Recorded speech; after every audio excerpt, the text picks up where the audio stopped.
যাচ্ছি। কাজে যদি কেউ ভিডিও করতে চান, আজকে একেবারে সার্থক সময়। আমি দায়িত্ব গ্রহণ করেছিলাম আনাসের মতো, দায়িত্ব গ্রহণ করেছিলাম 9 সেপ্টেম্বর বাংলাদেশ শিল্পকলা একাডেমির ডিজি পদে। দায়িত্ব গ্রহণ করেছিলাম আনাসের মতো 1,500-এর অধিক শহীদের রক্তের জন্য। আমার একটা দায়িত্ব আছে, সেই দায়িত্ববোধ থেকে। এই দায়িত্ববোধের জন্য আমি আমার থিয়েটার করা বন্ধ করেছি, আমি সবকিছু ছেড়ে দিয়েছিলাম। আমার ব্যক্তিগত জীবন ছিল না, একেবারে 100% সময় ছিল বাংলাদেশ শিল্পকলা একাডেমির জন্য, এবং আমি কাজ করেছি বাংলাদেশ শিল্পকলা একাডেমির সবার আগে, সর্বাগ্রে এই নীতি অনুসরণ করে। আমি কোনো জায়গায় কোনো রকম অর্থনৈতিক অনিয়ম করতে বা অনৈতিক কাজ করতে দিতে চাইনি।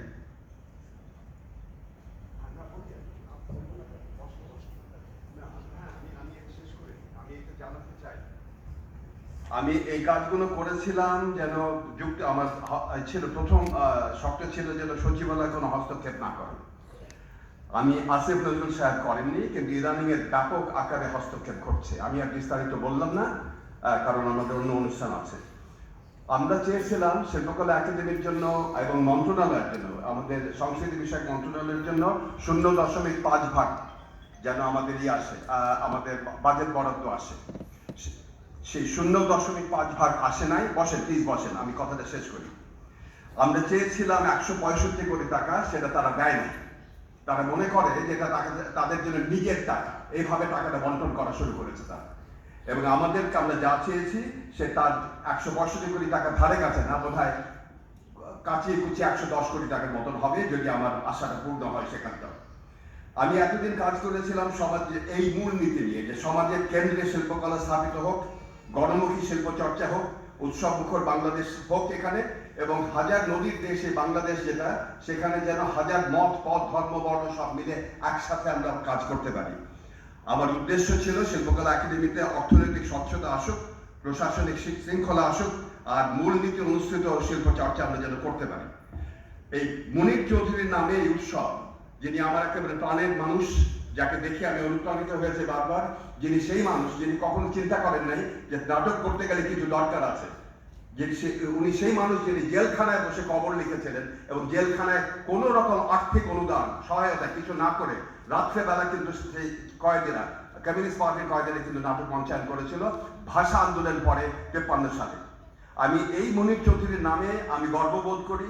এই মনির চৌধুরীর নামে আমি বলতে চাই যে আমার বয়স হয়েছে এখন 70 বছর। বাংলাদেশ শিল্পকলা একাডেমির জন্য আমি যে কাজ করেছি, এখন আর মন্ত্রণালয় 10 বার করে লড়াই করে তাদের জন্য তাদের হাত পা ধরার কোনো আমার জায়গা নাই, দরকারও নাই। আমাদের মন্ত্রণালয়ের মতন চলুক। আমাদের দেশে যে আনাসের মতন, যারা একটু আগে বলে গেলেন যে আমাদের যেন বৈষম্যহীন বাংলাদেশ হয়, তার জন্য সবার আগে দরকার এই মন্ত্রণালয় যত রকম আমাদের কর্মচারীরা আছেন তারা একটু বুঝুক যে এখানে একটা গণ অভ্যুত্থানের পরবর্তী জায়গায় আমরা কাজ করছি। সেইভাবে যদি তারা একটু চিন্তা করে কাজ করেন। আমি বাংলাদেশ শিল্পকলা একাডেমির সকল কর্মচারী, কর্মকর্তা, শিল্পীদের ধন্যবাদ জানাই, কারণ তাদের ব্যাপক কর্মকাণ্ডের জন্য বাংলাদেশে এখন যে বন্ধাত্ম ছিল যে আগস্ট সেপ্টেম্বর মাসে, সেটা কাটিয়ে প্রচুর আমাদের এখানে নাট্যচর্চা হচ্ছে, শিল্পকর্ম হচ্ছে, সারা দেশে উৎসব মুখর পরিবেশ আসলে তৈরি হয়েছে।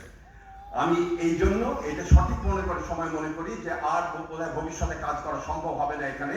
আবার পদত্যাগপত্র আপনাদের সামনে হস্তান্তর করছে আমাদের সচিবের কাছে।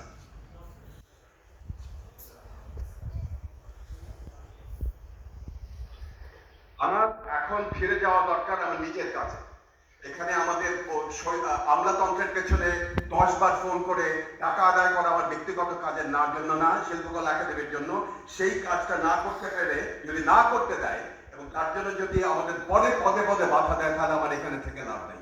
এটা একেবারে সুচিন্তিত ভাবনা, আমার সুচিন্তিত ভাবনা। এই জন্য যে আমি গতকাল সারাটা দিন এবং আজকে গতকাল বিকেল থেকে আজকে সন্ধ্যা পর্যন্ত এটা নিয়ে ভেবে আপনাকে আমার রেজিগনেশন লেটার দিলাম। এখন যেহেতু আমি রেজিগনেশন লেটার দিয়ে দিয়েছি, আমাকে যে বলতে বাধা দিয়েছিল যে আমরা আদিবাসী কথাটা বলতে পারবো না, আমি এই আজকে বলছি আদিবাসীদের বিরুদ্ধে তাদের আদিবাসী জনগণের দাবি পূর্ণ হোক, তাদের বিরুদ্ধে নির্যাতন বন্ধ হোক, তাদের অধিকার অর্জিত হোক। আমি একসাথে চাই বৈষম্যহীন বাংলাদেশ কায়েম হোক, আনাসের মতন শহীদদের রক্ত যেন সার্থক হোক, এটা আমরা ভুলে যাচ্ছি, আমরা গণ অভ্যুত্থানের কথা। এই গণ অভ্যুত্থানে আমরা যে বৈষম্যহীন বাংলাদেশ চেয়েছিলাম সেটা সত্যিকার ভাবে সার্থক হোক, এবং তার জন্য আমি আশা করি বাংলাদেশ শিল্পকলা একাডেমি ভবিষ্যতে নিরলস পরিশ্রম করে যাবে। আপনাদের সবাইকে অনেক ধন্যবাদ।